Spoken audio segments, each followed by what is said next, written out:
Bueno, bienvenidos a otro video. En esta oportunidad vamos a comenzar con el tema de derivadas. Y para poder resolver este tipo de ejercicios, lo que voy a utilizar es una tabla que voy a pasar a mostrárselas.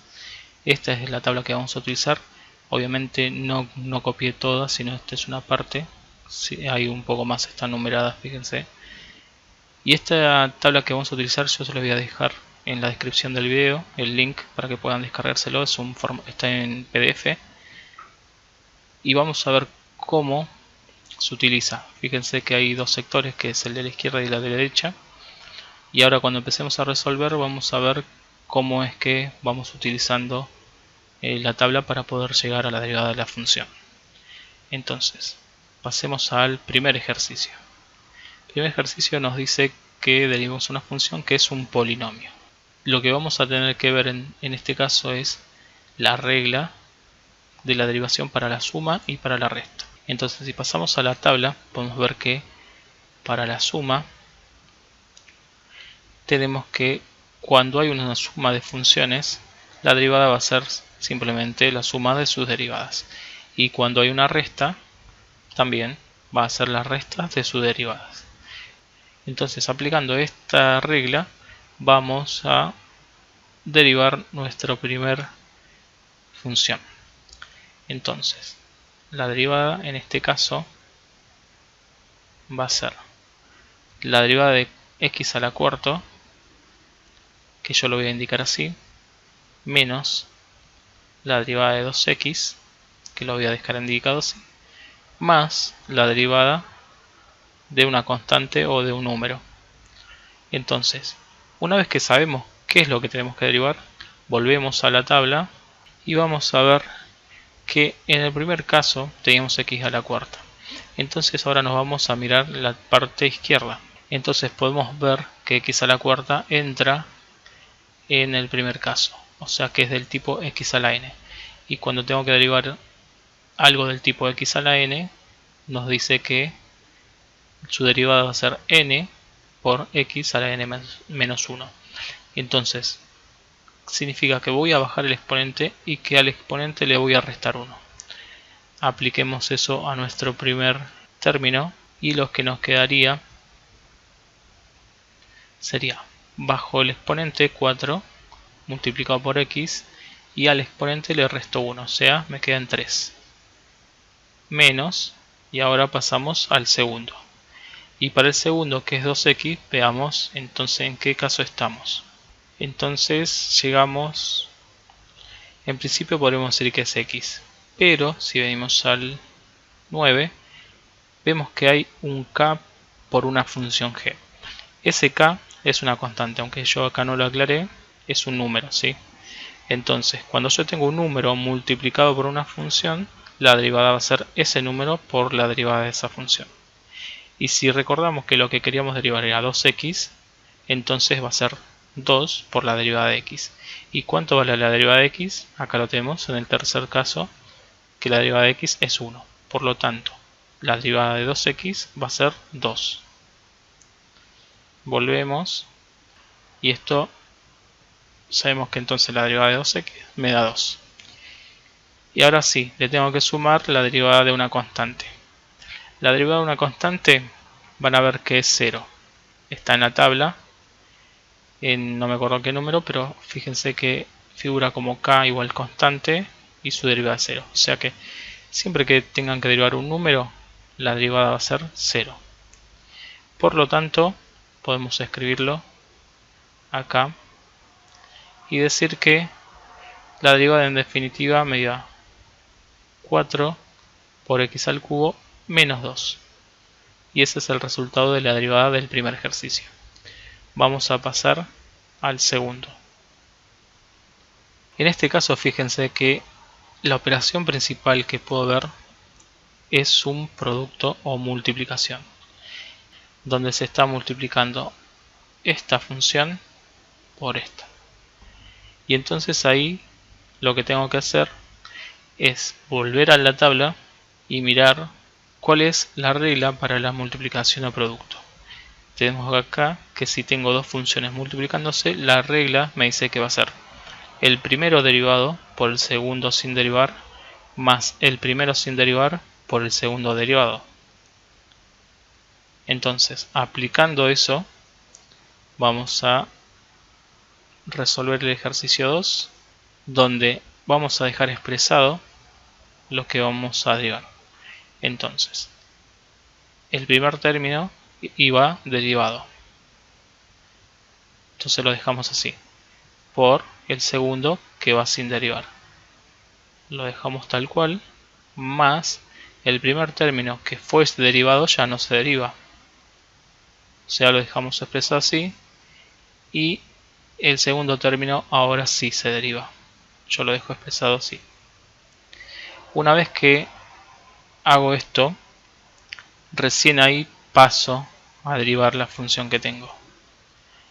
Aunque es engorroso, les recomiendo que hagan esto al principio si están aprendiendo recién a derivar, porque de esa forma van a evitar que se confundan con algo sencillo. Bien, ahora concentrémonos solamente en lo que tenemos que derivar, que es este término y este, nada más. Entonces, acá de vuelta tengo una suma. Ya vimos como en el primer caso, si tengo que derivar la suma, me dice que es la derivada del primero más la derivada del segundo. O sea, la suma de sus derivadas. Entonces acá volvemos a la tabla y miramos, a ver, es e a la x más 3. Ya sabemos que la derivada de un número es 0. Entonces no nos preocupamos, pero vamos a ver quién es la derivada de e a la x. Entonces volvemos a la tabla y vemos que en el sexto tengo la función e a la x y su derivada es lo mismo. Y de paso aprovecho para mostrarle que en el segundo caso yo había puesto la k constante, o sea número, su derivada es 0. Entonces, sabiendo eso, volvemos a nuestra función y la derivada de e a la x es e a la x más la derivada de 3, que como sabemos que la derivada de un número 0 va a 0. Y todo esto va multiplicado por el logaritmo natural de x. Y le tengo que sumar e a la x más 3, o sea, estoy copiando esto, y ahora sí, multiplicarlo por la derivada de logaritmo natural de x. Si volvemos a mirar la tabla, vemos que la derivada del logaritmo natural de x, lo tengo acá, es 1 sobre x. Entonces, eso es lo que voy a poner ahora. Por 1 sobre x. Y entonces así obtuve que la derivada de la segunda función. Esto que yo puse más 0 lo podemos obviar. Pasemos al tercer ejercicio. En el tercer ejercicio, fíjense que yo tengo una división como operación principal.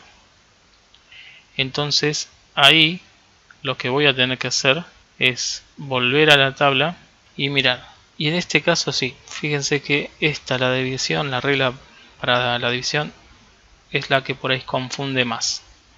La regla de la división me dice que derivo el primero, o sea el de arriba, multiplico por el de abajo, resto el de arriba, ahora sin derivar, por el de abajo derivado. Y todo eso lo divido por el de abajo al cuadrado. Esa es la regla que voy a seguir para la división.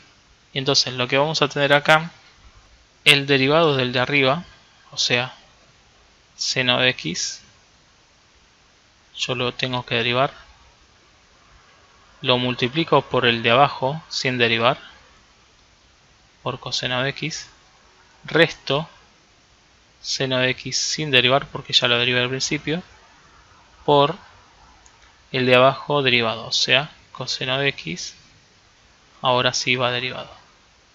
Y todo esto dividido el de abajo al cuadrado, o sea, el de abajo es coseno, así que me queda coseno al cuadrado. Y ahora me voy a concentrar en lo que marqué para derivar. Entonces vuelvo a escribir. Y acá fíjense, la derivada del seno, que van a ver en la tabla, ustedes ya con la tabla en la mano lo van a poder ver, que la derivada del seno es el coseno, sencillamente así. Entonces me queda coseno de x por coseno de x menos seno de x por, y ahora la derivada del coseno. Si nos fijamos en la tabla, la derivada del coseno es menos seno. Con este menos que tengo acá, transformo en más y ya pongo directamente seno. Y todo esto dividido el coseno al cuadrado de x. Y ahora sí, fíjense, yo voy a trabajar un poco más. Esto lo puedo expresar como coseno cuadrado de x más seno cuadrado de x, y todo esto dividido coseno cuadrado de x. Ahora, coseno cuadrado de x más seno cuadrado de x es igual a 1, siempre. Y esa relación se llama relación pitagórica. Lo pueden buscar si quieren, pero siempre que tengan el coseno al cuadrado de un ángulo más el coseno al cuadrado, más el seno al cuadrado del mismo ángulo, eso siempre le va a dar 1. Entonces directamente puedo poner 1. Y acá me queda coseno cuadrado de x. Y lo que acabamos de derivar, esto, seno sobre coseno, es en realidad la definición de tangente. O sea que si en algún momento le piden la derivada de la tangente, lo pueden pensar como seno sobre coseno y van a llegar a esto. Bueno, ahora sí, pasemos al cuarto. Y en el cuarto ejercicio podemos ver que yo todavía no voy a derivar. Lo que voy a hacer es aplicar una propiedad. Porque siempre que tengo raíz, yo lo que voy a hacer es convertirlo en una potencia fraccionaria. ¿Cómo lo convierto? Con la siguiente propiedad. Yo lo voy a escribir acá abajo. Si yo tengo x elevado a la potencia p, y esto aplicado a una raíz de índice m, esto lo puedo escribir como x elevado a la potencia p sobre m, o sea, elevado a una potencia fraccionaria, donde p es la potencia de x y m es el índice de la raíz.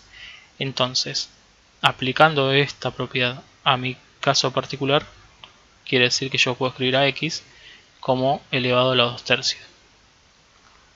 Y ahora, ¿por qué hago esto? Porque siempre que tenga una raíz, lo voy a tener que escribir como potencia fraccionaria.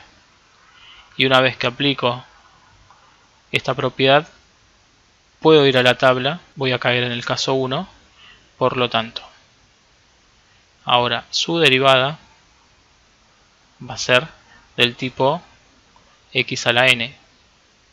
O sea, como el primer caso cuando agregamos x a la cuarta. ¿Qué hacíamos? Bajamos el exponente, o sea, en este caso el exponente lo bajamos, ponemos x y restamos 1. Entonces 2/3 menos 1 les da menos 1/3. Y esa es la derivada de esta función. Ahora, pasando al último ejercicio, lo que quiero mostrarles es algo muy importante. De vuelta, todavía no voy a derivar, sino voy a dejar expresado el primero tal cual, y el segundo, o sea el de abajo, lo puedo expresar como x a la 1/2. De vuelta aplicando esta propiedad, ¿sí? Y ahora, por propiedades de la división de potencias de igual base, lo que nos queda, o lo que nos podríamos expresar, es x a la 5/3 menos 1/2. Y 5/3 menos 1/2 es si este es esto. Entonces, fíjense que esta función, que al principio yo podría haber dicho voy a aplicar la regla de la división, si quieren pruébenlo, es engorroso y van a llegar al mismo resultado. Fíjense cómo aplicando propiedades yo puedo expresar algo mucho más sencillo. Y esto, parecido al ejercicio 4, cuando derivemos también va a caer en el primer caso. O sea, bajo el exponente x y le resto 1. Si le resto 1, eso me da 1/6. Entonces me queda x elevado a la 1/6. Bueno, y así concluimos esta serie de ejercicios donde pudimos ver cómo se van aplicando las derivadas y cómo se utiliza la tabla de derivadas.